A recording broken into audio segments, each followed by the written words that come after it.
Hello, troublemakers. I'm Jenny. I'm a life coach.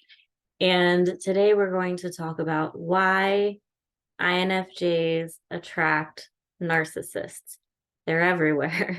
Um, so this is going to be a little bit heavier of a video. Maybe I'm going to put a trigger warning on this. There might be some references to abuse. So I just want to warn everybody now. And everything I'm going to say is based on psychology. Some of it's going to be based on spirituality. A lot of it's going to be based on lived experience. And I am flagging all of it as personal opinion. That means I'm not available to argue about it. Okay.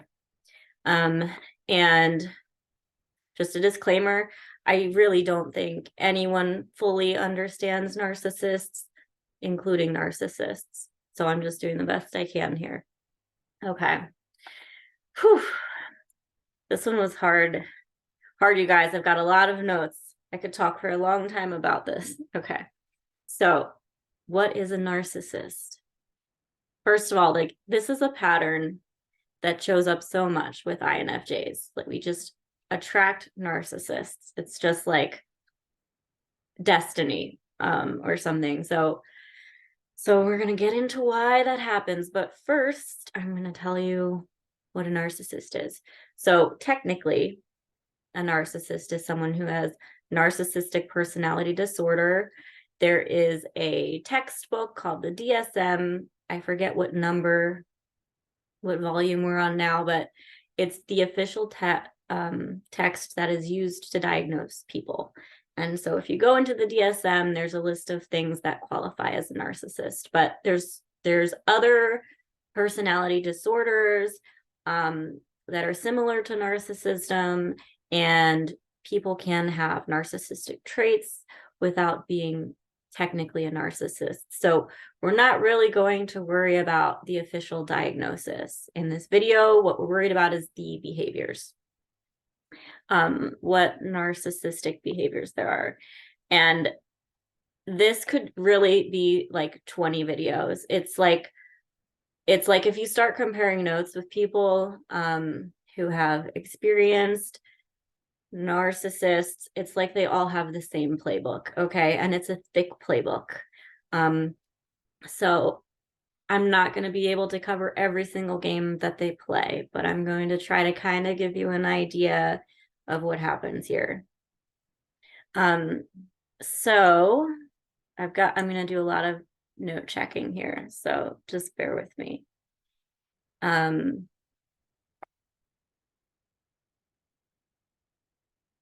Lots and lots of notes.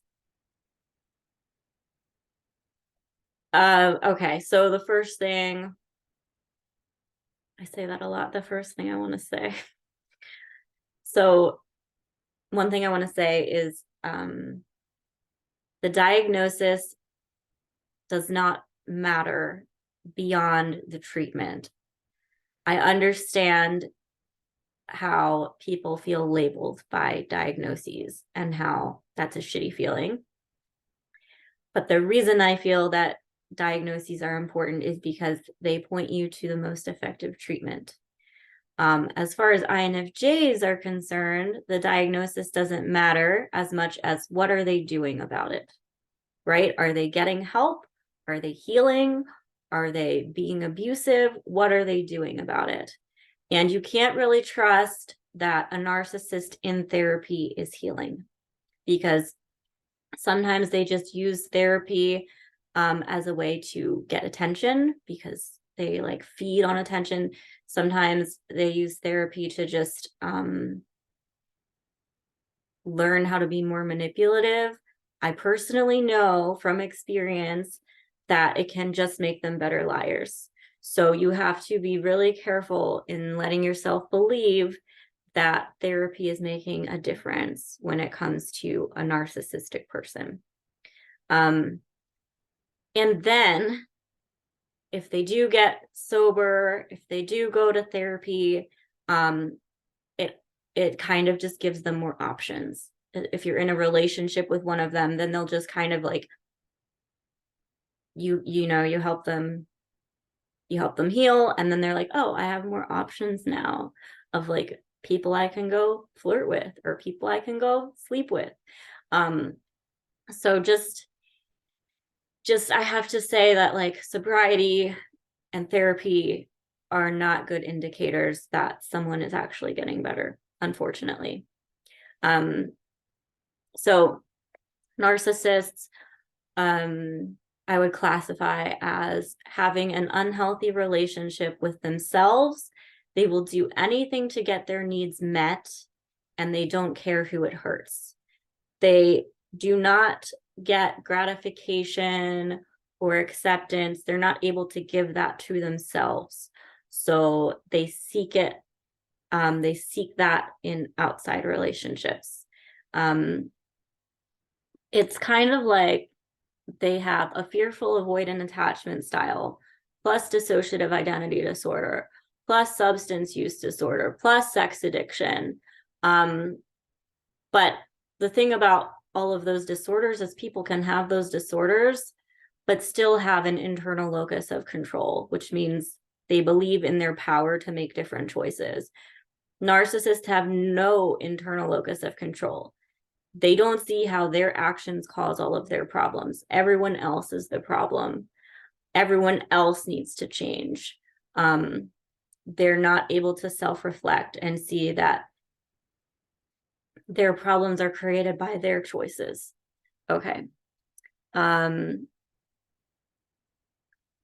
It's also like having an overactive ego defense mechanism. They can feel guilt and shame, but they don't feel it for very long. As soon as they start to feel it, it's like their ego rushes in and like suppresses it. It's kind of like, I can't decide if it's like they have multiple personalities or if it's like they have no personality. And that's nothing against people with dissociative identity disorder. I know people with dissociative identity disorder are wonderful people. That's people with multiple personalities. But with narcissists, it's like their main personality is their ego. And they've got like this Dr. Jekyll, Mr. Hyde thing going on. Or when I say no personality, it's kind of like they borrow like characteristics from all these people that they meet. That's why they're so charming. It's like they're really wise sometimes, and then other times it's like you can't tell if they're a mastermind or an idiot, because it's like they waffle so far between different levels of intelligence and different levels of wisdom and different levels of like being charming. And it's kind of like they have no identity, and you're just kind of seeing them like wear masks of people they have borrowed personality traits from. I think of them like vampires, but they don't feed on your blood. They feed on fear, they feed on guilt, they feed on shame, power, control, and sexual coercion. And I think that the reason that this happens is to make up for feeling powerless. I think at some point in their development, they felt powerless.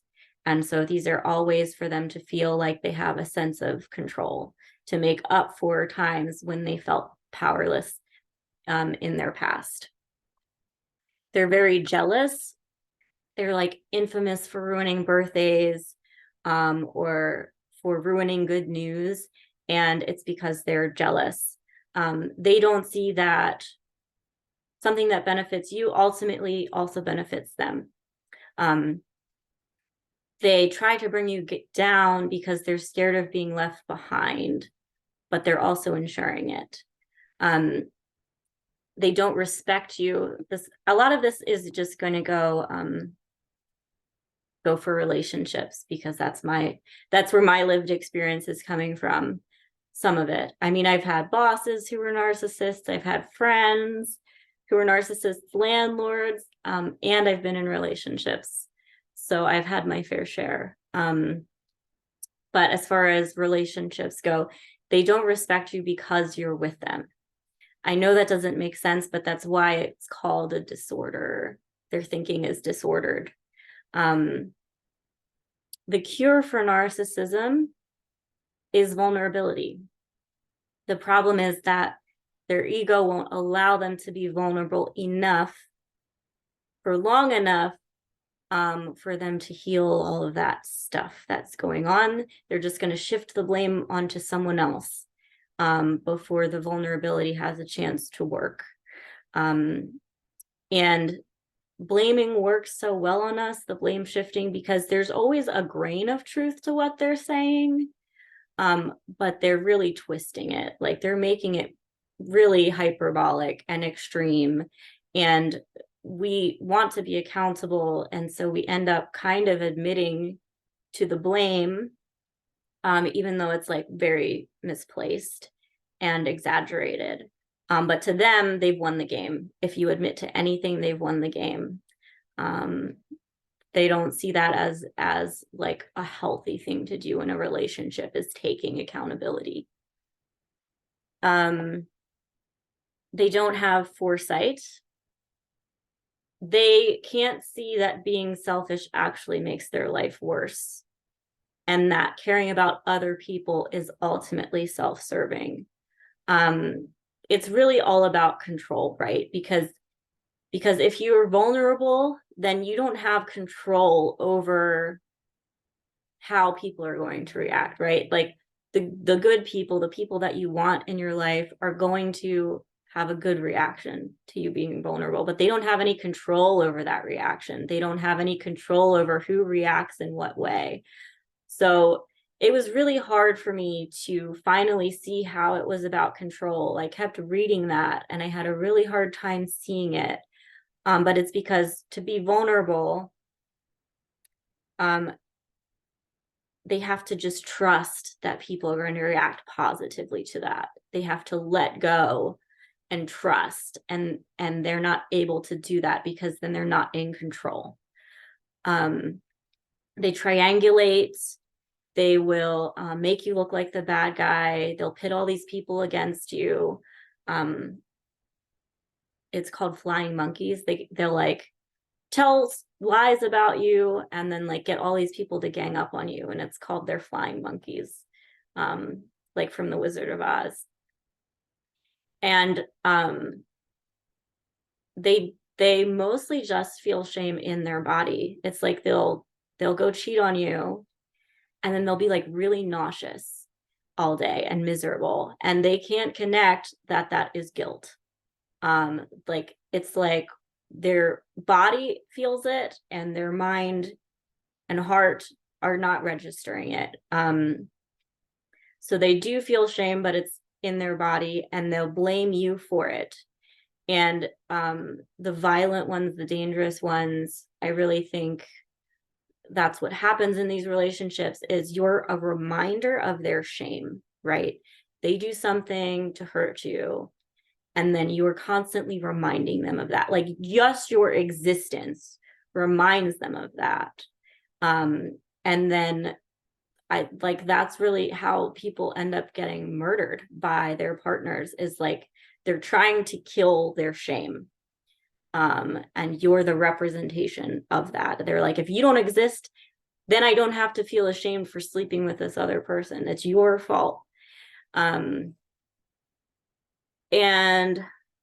as far as the dangerous ones go, somebody who teaches the abuser intervention programs said there is a 10% chance they get better and a 75% chance that they will kill you. I know not all of these people are dangerous, but that's how careful you have to be with believing that they've changed. It's very, very, very rare that it happens. And they're master manipulators. And one of their biggest manipulation tools is giving hope. And they're going to try to give you hope that they're one of those 10%. And it's very unlikely that they are. So you have to be very, very careful. They're very, very manipulative. It's it's easy to underestimate how manipulative they are. They're pretty much stuck at the age of 10 years old. And it's funny because a lot of them will have like very childlike food preferences, very childlike preferences in the TV shows that they watch. The other thing about children is they act the worst with the people that they're closest to. They can be charming and kind to everyone else, but then when they're alone with you, that's when the abuse comes out.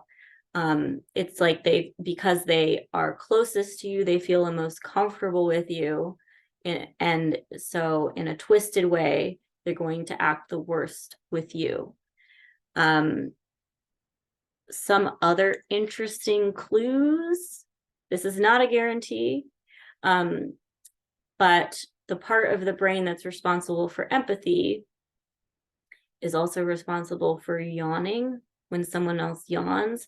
So I do think it's a spectrum, and it depends where on the spectrum people are, but a lot of narcissists don't yawn when other people yawn. They actually sweat less. They barely ever cry. They will fake cry, but they barely ever cry for real.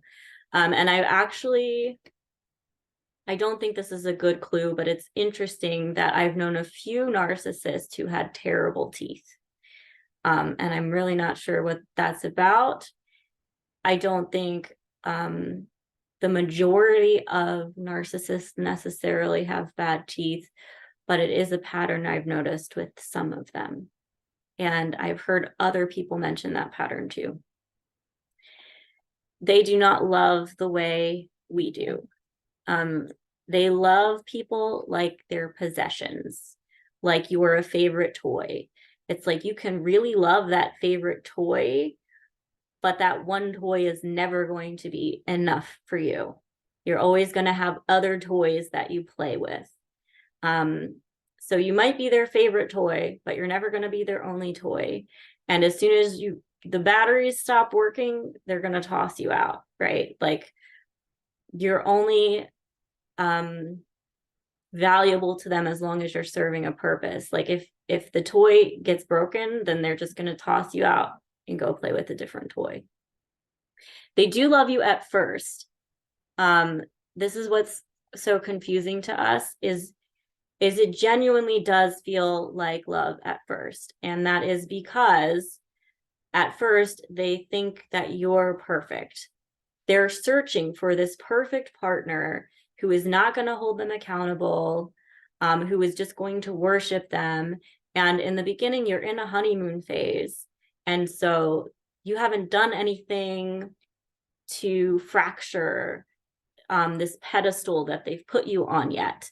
And so they think, they're wishing, they're hoping, they're thinking, oh, I have finally found the person who is perfect, who's never going to piss me off, who's never going to make mistakes. Okay. And then as soon as you make that mistake, then the love just turns off like a switch. It's not about you. I feel like we're so self-deprecating, and I hate saying things like this because it feels like I am supporting the self-deprecation that so many of us feel, but it's like they're colorblind. Like you can tell someone who's colorblind to see red, and they can try their absolute hardest to see red, and they're never going to see red. And that's what love is like with narcissists. Their model for love looks like abuse. And it's very unlikely to change. They're deeply insecure, and they project their insecurities onto others. They will tell on themselves. If you're paying attention, they will accuse you of all the things that they're actually doing. And they think they're smarter than us, but really they're just more ruthless.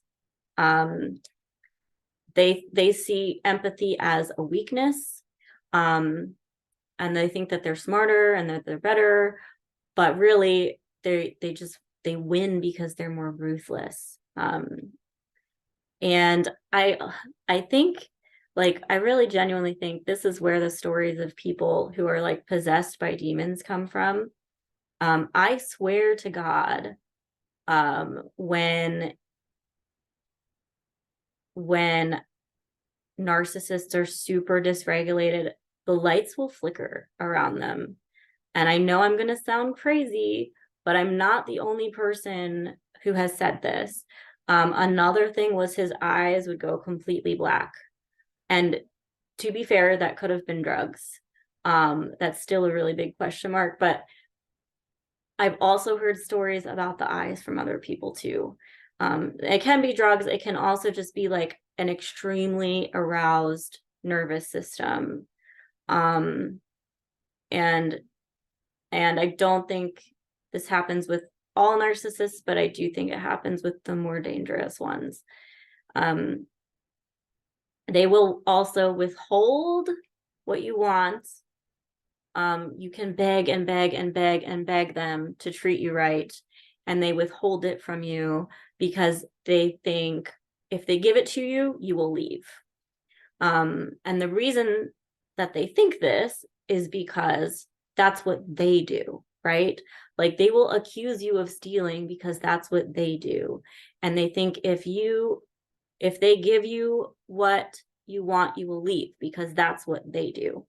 And as soon as you do finally like part ways, if you're watching, you will probably see them treat the new person all the ways that you were begging to be treated, because they know what works. You gave them the blueprint, and now they're using it to ensnare someone else. But you can trust that it's not going to last. They'll probably want to make you think that it lasts. That's the facade they'll probably display if they know that you're watching. But there's just no way they can maintain it. I read that narcissists can keep their mask up for 2 months, up to 2 years. So they can never keep it up forever. What causes it? I mean, there's the nature versus nurture debate. I am hesitant to say nature. I think it's possible, but I know so many cases where partners, like if you're comparing notes with the partners of these people, every single one that I have talked to sees that they have abusive parents, and the narcissist is in complete denial about it. So I think nurture being the reason is underreported because the partners can see it clear as day that they had abusive parents, and the narcissists are in complete denial about it. It's like they have Stockholm syndrome with their parents, and the men especially have some really creepy enmeshment going on with their moms. Really creepy enmeshment going on with their moms. So the common theme is like they had a dad who was abusive to their mom, or they had a mom who had like this really creepy, like she almost like treated her son like a husband. Like there's this really creepy enmeshment happening. It's common. So I think it's The Body Keeps the Score. They talk about how people can go through trauma, but they mostly turn out okay if they had a resilient mother. And so I would not be surprised if narcissists in general did not have resilient mothers. That could mean that their mother was abusive herself, or it could just mean that she was a victim and not resilient. Like was a victim of abuse herself and not resilient enough to insulate her children from that.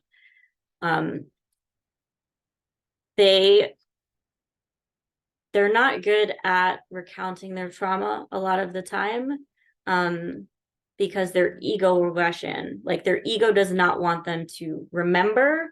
Their ego does not want them to think of themselves as victims.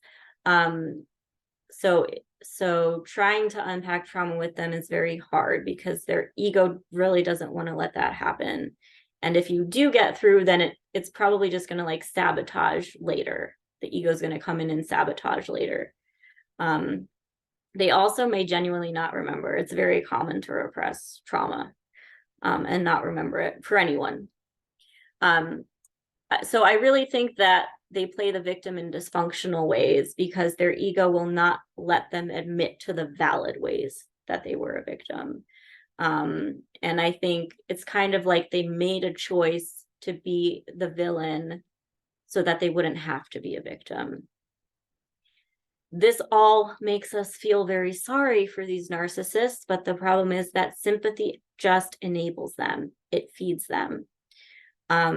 They do logically know right from wrong, and they are in control because if you're out in public, they will act completely different than when you're alone with them. So as sad as thinking about this abuse is, on some level, I do think it's a choice. And there are people who have been through worse things who do not hurt other people. There are people who have been through worse things who do not use abuse as a coping mechanism. Okay, so on some level, I do believe that it's a choice. Maybe becoming a narcissist isn't a choice, but acting like a narcissist is. They are in control of their choices. It's like I also think we're kind of like two sides of the same coin. Narcissists and empaths have shared trauma in many cases, but our trauma fractured us into different extremes. And they chose the coping mechanism that hurts others, right? And we just more internalize all of our pain. So on some level, I do think it's a choice, and sympathy is not going to help anyone, as difficult as that is. Okay. So why do we attract narcissists? Because we're awesome, and being around awesome people feeds their ego. But I kind of want to reframe that and say, we don't attract them. They target everyone. We're the ones who let them stay. Why do we let them stay? Narcissists have a weird, like, magnetic familiarity to them. It's like we feel this pull, this like mysterious pull towards them. And I think it goes back to that shared trauma. Like we have some kind of shared trauma that fractured us into different extremes. And they're showing us the missing pieces of ourselves. Like they're repressing the fragile empathic part of themselves, but we're repressing like the bold, aggressive part of ourselves. And it's kind of like looking into this mirror, and we're seeing like all these things that we've repressed within ourselves. We internalize all of our blame, and they externalize it. They're out pushing it onto everyone else, and we're like carrying all this blame for everyone. And we are similar in some ways. We're both wearing costumes. We're wearing costumes to blend in because everyone thinks we're weird. They're wearing masks to get their needs met. So there are some similarities. We both kind of live on the fringes of society. I do think we're both codependent. I do think narcissists are very codependent as well as empaths. But we betray ourselves to meet other people's needs, and they betray everyone else to get their needs met. Like we do door slam people, they discard people. We both manipulate to get people to like us. We just betray ourselves to get people to like us, and they're just manipulating people to get people to like them. So there are some interesting similarities, but we're not out there hurting people. We're trying to do everything but that. Okay. So a lot of the time, fixing these patterns of attracting narcissists means unpacking our trauma. And we have trouble doing that because we are very future-oriented people. And we have trouble reflecting on the past. And so part of the challenge for us is looking back at our past, at how we were raised, at how our parents were, and looking for patterns as far as like, is there anything about my child that feels familiar, about my childhood, that feels familiar to how this person is making me feel? What did my parents teach me that allows me to enable this person? And it's not always obvious or easy to see. Some INFJs had narcissistic parents. It's pretty easy to connect the dots there, but not all of us. There's a really great book, if you're having trouble connecting the dots, called Adult Children of Emotionally Immature Parents. Definitely recommend that book. If you want to work on unpacking things that might not be obvious to you.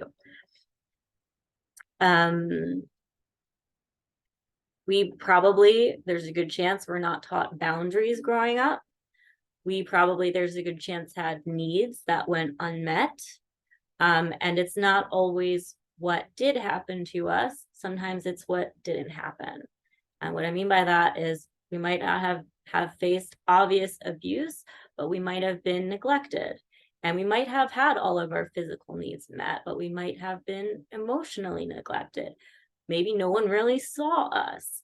And all of these things can leave us vulnerable to narcissistic abuse. I don't know about INFJs in general, but in my case, I was not given the freedom to make mistakes growing up. And so I became an adult who didn't trust my own intuition. And my trust radar is kind of broken. I'm just kind of now fixing that, because it took until adulthood that I had the freedom to even make mistakes and learn from them. So that can also make us vulnerable to these problems. We're slow processors. It takes us a long time to decide, to make decisions, to decide what is happening here. What do I think about this? What do I feel about this? What does all of it mean? And so it takes us longer than other people probably to give up on them. And by the time we do figure out what's happening, we're already trauma bonded. It's already like an addiction at that point, and it's very hard to get away. We have abandonment wounds. We might not have been physically abandoned as children, but we probably felt abandoned. We probably weren't understood or validated. And so we felt abandoned. And so because we have this fear of abandonment, we also don't want to give up on other people. We don't want to abandon other people. And narcissists are also very good at making us feel needed. And we don't want to abandon them. We're trying to give them the love that we needed. The problem is that they don't need the love that we needed. They need consequences, okay? Because they don't care about hurting other people. They're not going to change because other people are suffering. They only change because they're suffering. So they don't need love. They need consequences. We care more about why someone did the thing. We care more about why someone is hurting us. Like an extreme example is like, okay, you cheated on me. Why did you cheat on me? You cheated on me because you were dysregulated. Why were you dysregulated? Because you got fired from your job. Why were you fired from your job? Because you were drunk. Why were you drunk? Because you were having a flashback. Why were you having a flashback? Because you were abused. How do we fix this? You need to go to therapy and heal your abuse so that you can stop cheating on me. So we have a very deep capacity for all emotions, and that includes pain. And if we can see someone else's pain, we care more about helping them fix that than we do about the pain that we're experiencing. We want to be deeply seen and known, but we also don't want to let anyone in. So really the only people who get in are narcissists. Why? Because they are looking deeply into us. They're looking deeply into us for ways to manipulate us. And they have no respect for boundaries. So they push their way in anyway, even though we're trying to keep everyone out. So yeah, we want to be deeply seen and known, but we have trouble letting people in. And we feel the narcissist looking deeply at us, and they are pushing their way in. And so a lot of the time, they're the only ones who are getting through, unfortunately. They are genuinely suffering. It's their fault that they're suffering. It's all their fault, but we feel their suffering, and we feel that it is genuine. And our empathy just wants to help them, just wants to help anyone who is suffering. We believe that love has the power to heal, and we can feel their suffering, and so we want to just give them that love. And we see abuse as a sign that we're not doing enough, that we need to do more. We don't see it as a sign that we need to leave. We're always looking for the reasons things are happening, more than what can be observed on the surface. No one personality type can give us everything that we need. This is a problem just for dating in general with us. It's like we need someone who can go really deep with us and help us have fun and relax. That's almost impossible to find. And so they pretend to be all of these things. They pretend to be the person who is everything that we're looking for. And that's a really easy way. That's like a really easy trap for us to fall into, because they look deeply and they see this, and then they use it against us. We also love to narrow things down, and we can't with them, because again, it's like they have collected different personality traits from all over the place, and our brains are just always trying to narrow things down, and they're just waffling back and forth through all these different personalities and all these different roles. And it's kind of like crack for our brain, because our brain's like, oh, I can't narrow them down. Like they're all over the board, and it just wants to like solve the puzzle so badly, and it has a really hard time letting go. It's like a dog with a bone. We are open-minded. We like people who are weird. We like people who don't hide their darkness. Like we can see how so many people are just like in denial of their darkness, and instead of integrating it. And there's something kind of refreshing about people who just embrace their darkness in a way. And we don't care where someone is at. Like, we don't care what someone is at, we care what they're doing about it. And they're very good at fooling us into thinking that they are doing something about it. We're addicted to a good story. I could tell you a lot of crazy stories. And we can see the ending that we want to write with these people. And it's like we're trying to write the ending. It's like, this could be an amazing like comeback story, and I want to help you write this ending. And it's a very hard thing for us to let go of. We are also missing a lot of clues that would help us leave, because we're always looking for what's unseen and what's unsaid. And so we are missing the things that are seen and the things that are said. This is why we have such a fear of being blindsided, because subconsciously we kind of know that we're missing things. This is with life in general. We kind of are all walking around with this fear that we're going to be blindsided, because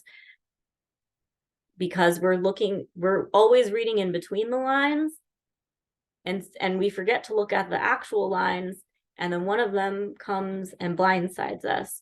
And And so we are missing clues, especially with narcissists. They're hiding so much, and we're so busy trying to fill in the missing information that we are missing some of the obvious information.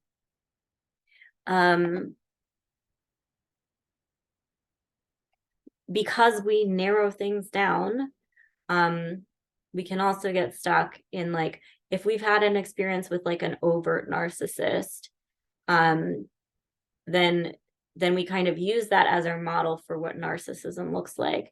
But there's other kinds of narcissists. There's overt narcissists, covert narcissists, there's fragile narcissists, and narcissism can show up in different ways. And so if we have an experience with one narcissist, then we kind of use that as our model for narcissism, and then we can get stuck with one of these other types of narcissists because they don't fit into the model of what we're on the lookout for.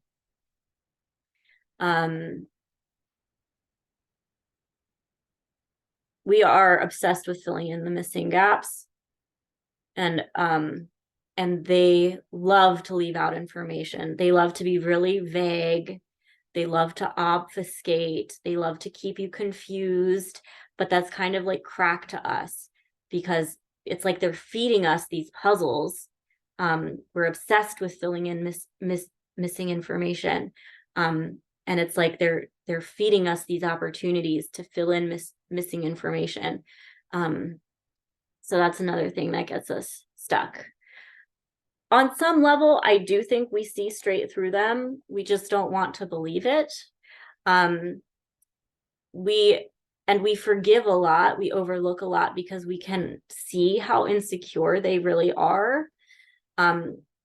We are not as naive as they think we are, but we're also just picking our battles, and we're also more worried about like solving the root of the problem than like getting in an argument about the symptom of the problem. So, they're exhausting. And you have to pick your battles with them. And it's like, okay, I don't have time to fight with you about this thing of mine you broke, because then you're going to miss your therapy appointment. And the therapy appointment is how we fix the fact that you break my things. Okay. So we're not as naive as they think. We just have a limited amount of energy, and we're picking our battles because we're more worried about the cause of why these things are happening.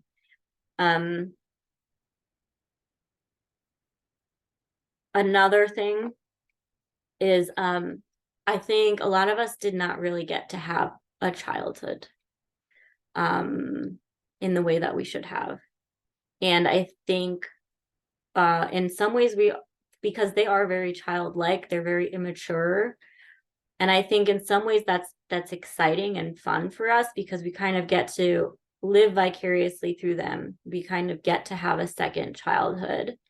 The fun doesn't last very long, but there are little moments where it feels like we do get to revisit these childhoods that we didn't really get to fully experience before. So yeah, that's the last thing I'm going to say about why this happens. Next thing is, what can we do about it? The common pattern among all the people who get away is that they finally give up on the dream. They finally give up on the dream of what they wanted to have with these people. And they stop seeing them as a diamond in the rough and just start to see them as pathetic. And so when you start to just see them as pathetic, that's how you know the door slam is coming. Okay. You might be ready to leave, and it could take you a long time, especially if you're in a relationship. There's a lot of planning that might need to happen, but it will happen eventually. if you were committed enough. And if they're dangerous, safety is really important here. And I can't recommend the domestic violence shelters enough. They're extremely helpful. And they're not going to try to coerce you into leaving or staying. They're not going to try to coerce you into anything. They're just a really, really great resource. They're just a really great resource. Cannot recommend them enough. Okay. At a certain point, it doesn't matter if they can get better anymore. At a certain point, they will have hurt you so much that they don't even deserve a chance to hurt you again, even if they're better. And the best way to move on once you're out is to go no contact. They will keep you around as secondary supply if they can. They love to do this with like ex-girlfriends, ex-boyfriends, like stay friends. But they're really all just backup plans, and they're really just all enabling them. I can understand like wanting to keep tabs on them, because it's like there's a part of you that's hoping that they will change, and then you can go back into their life. Like you want to know exactly when they're better, so you can go back into their life. But the best thing you can do is go no contact. It's really hard to do. It gets easier after the first 2 months. If you can just buckle down for 2 months, you're kind of home free.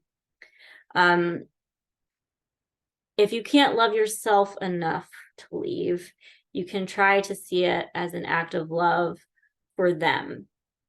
The phrase I use for this is, I love you so much that I will not allow you to wreak havoc on someone who cares about you anymore.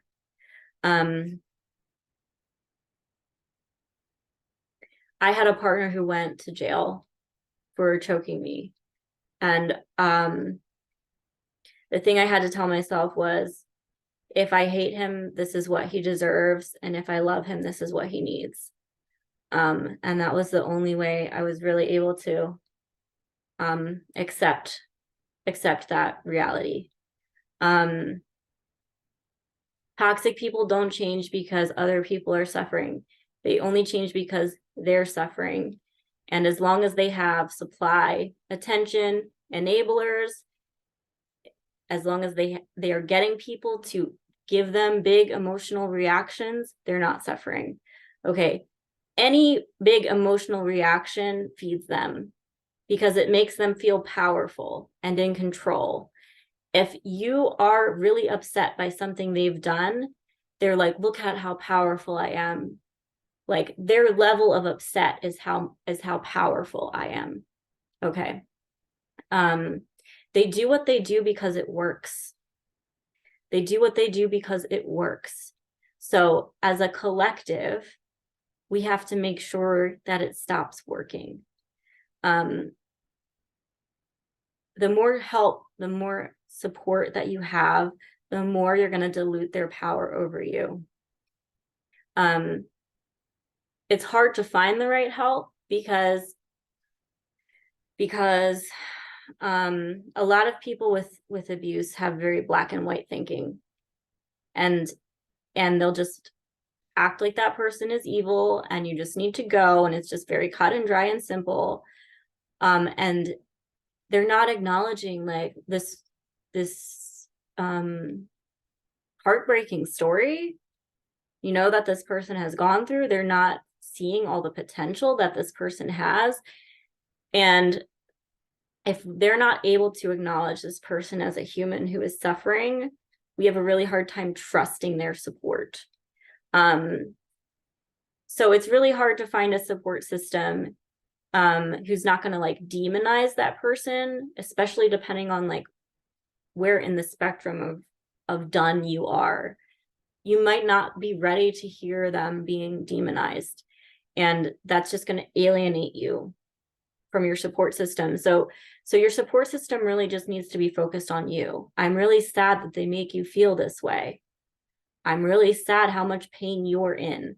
You need to find a support system that's just going to empower you and not really focus on the other person. I think another thing that keeps us stuck is there's something unsolved in our hearts that we are trying to answer. And I think that goes for kind of any relationship. Like, there is something unsolved in my heart that I am trying to answer. There's a reason I am drawn to this person. There's a lesson that I'm supposed to learn here. And when people just try to like separate you, like get you away from them, it feels like they're taking your power away. It feels like they're coming between you and this lesson that you're trying to learn. And so one of the best things you can do if you're just not able to leave, if you know it's toxic and you just can't bring yourself to leave, is to start asking, what are the lessons that I can learn? Because once you learn the lessons, then you don't need them.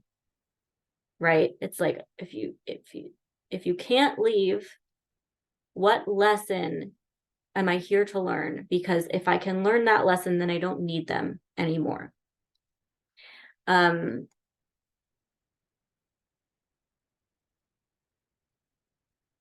Like, they are so charming and they are so easy to fall in love with, but I mentioned how they borrow personality traits from other people, and that includes us. They're borrowing personality traits from us, and I think some of what we're falling in love with is our traits reflected back to us. So their facade shows us who we want to be, shows us who we want to be or who we're repressing. And so the revenge is to go be that person, is to go be that person. So look at the personality traits that you love about them, the good traits, and then look for ways to cultivate that within yourself. There's also, I think, it's easy to think and feel like if they loved me enough, they would change.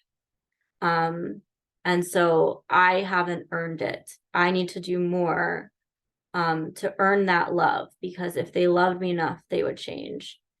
If they change, then it's proof that I am lovable and worthy. But love cannot fix them. They basically have brain damage. The part of the brain that is responsible for empathy is underdeveloped in narcissists. And love can't fix brain damage. And it's very easy for us to picture what the healed version of them looks like. But there's a good chance that what you think the healed version of them looks like is different than what the healed version of them actually looks like. I had one who tried to tell me he was an INFP, but he acted like an ESTP. And so the healed version of him, if that's even possible, is probably still going to look like an ESTP, which is not very compatible with INFJ personality types at all. And so that's where kind of giving up on the dream comes to play again. Like I'm thinking I'm going to get an INFP at the end of this, but actually I'm probably looking at an ESTP. So part of the process of leaving is going to include grieving the loss of this dream, getting angry, and getting selfish. Anger is an energy that kind of lives in between grief and shame and love and happiness. And so if you can tap into your anger, we think of anger as like a bad thing, but it's actually rocket fuel. So if you can tap into your anger, it's actually going to help pull you out of the pit. Pull you out of the pit. It's going to fuel you into those higher energy fields. Look for the needs that this person is fulfilling for you. If you're putting all your energy into trying to heal a narcissist, that's a really good clue that you're meant to heal people. You're just not meant to heal them. So if you don't have an outlet for healing people in healthy ways, you're more likely to fall into the narcissist traps. So you know that you're drawn to healing people. And if you don't have an outlet for that, this is a really good time to go look for that. Find people who actually want the help. It's so rewarding. After you've spent so much energy and time trying to heal someone who doesn't want it, it's so refreshing and rewarding to use that energy for people who do want it. It feels amazing. There's like no better feeling. It's like a high. I have to tell you, it should feel like an equal energy exchange, right? Like you feel this gratitude, or they're paying you money. Like it doesn't matter exactly what it is, but it's an equal energy exchange. Like they're feeding you just as much as you're feeding them. Like you feel like you're making a difference. You feel like they're grateful for your help. And it's just wonderful. It's so amazing. Like I have to say, finding people who want the help is the best thing I have ever done after being through all of this. Go find other givers to give to. The people who need your help are the ones who have been forgotten, who have gone unnoticed, who aren't expecting anyone to fill their needs, who are just kind of like carrying everything and holding everything. And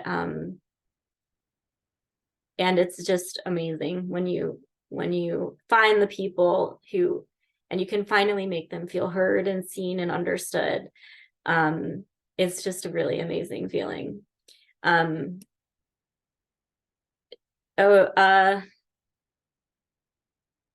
a spiritual point of view, the reason that narcissists are here is to be antagonists, to antagonize us into change, to antagonize us into awakening, to antagonize us into learning to be more selfish, into having boundaries, into being more assertive.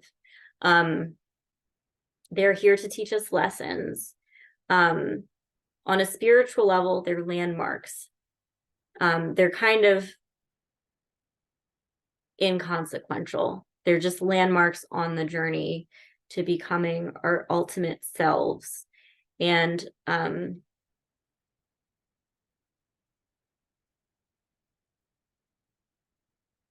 don't want you to do this on a mortal level. I'm saying on a spiritual level, assume they're conspiring to help you. And if they're conspiring to help you, what does that mean? What are you supposed to learn from them? Imagine that your souls conspired to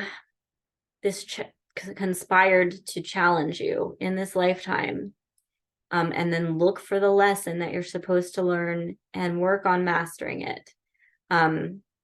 If you can learn the lesson and then leave, you are honoring their purpose in a way, and you are also rendering them obsolete.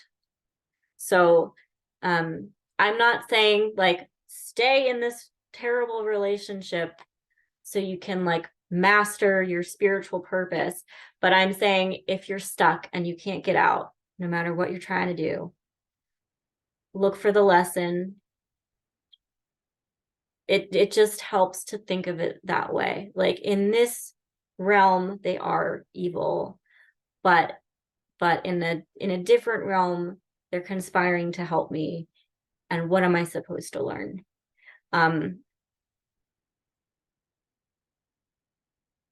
If you believe that narcissists are here to serve as catalysts, then by healing our self-worth and practicing boundaries, and no longer enabling toxic people, there's really no point in them existing anymore. So how do we get rid of narcissists? We stop requiring them to learn hard lessons. Okay. And we're carrying all this guilt and shame and blame around that they've been pushing onto us. And I want you to think about giving it back to them in a literal way. This is something that empaths do, is we carry around everyone else's stuff, right? Like if someone flakes out on you on a date and now you're stuck with all this disappointment, that doesn't belong to you, right? They're the ones who bailed. They should be disappointed that they're not on a date with you right now. So I just want you to think about, it's like this ball. It's like a literal ball of disappointment. And this is not your ball to carry, it's theirs.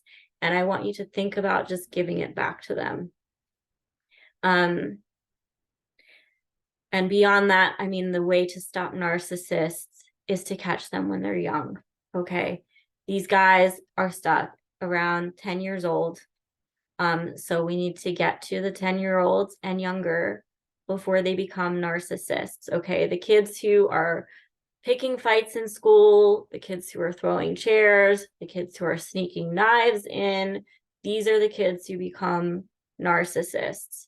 And I think there's like a lot of hesitation to intervene in those situations. I think school is the easiest place to catch this stuff. We have to get better at reporting child abuse. I was doing work with a school and there was a kid who was a problem kid and he lied all the time. And he said that he was being abused at home.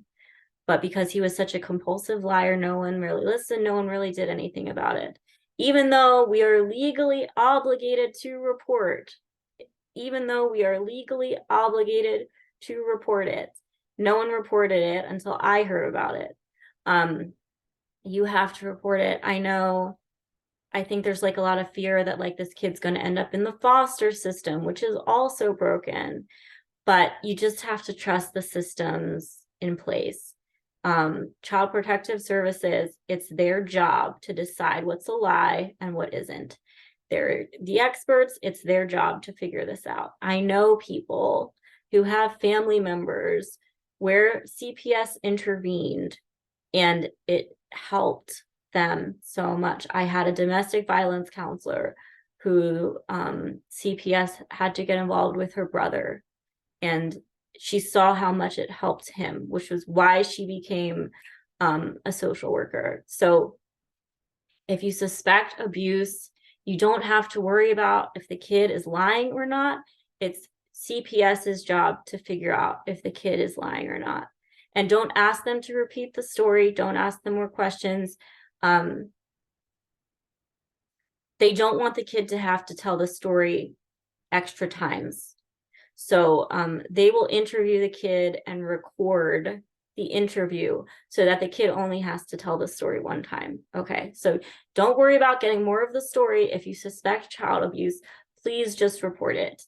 And the other thing is the court system needs to give these people maximum consequences, the violent ones. Like if a stranger chokes you, they're going to get a worse sentence than if a boyfriend chokes you. And that's not okay. It needs to be just as bad for them as if a stranger choked you. They need maximum consequences. They should be offered a therapy as an option, but if they're forced into therapy, they're just going to resist it. Their ego is going to get in the way and completely resist it. So they just need normal consequences, jail, whatever that looks like. And then they need to have the option of choosing therapy, but it shouldn't be in place of the sentencing. Okay. And there's books on this and studies on this and all of those things. They need maximum consequences. So that's everything I have to say about narcissism. I hope this was helpful. I could talk about this all day, but it's I don't think they deserve the satisfaction, honestly. But if anyone is struggling with this, I would love to help. So I do life coaching. The first session is free. So you can decide if you like it or not. I'm working on some other things too. But I don't know how long it's going to take, so I'm not going to mention that stuff yet. And if you want more information, there is links in the description. Thank you for listening, and I hope to be back soon. Bye, everybody. Stay safe.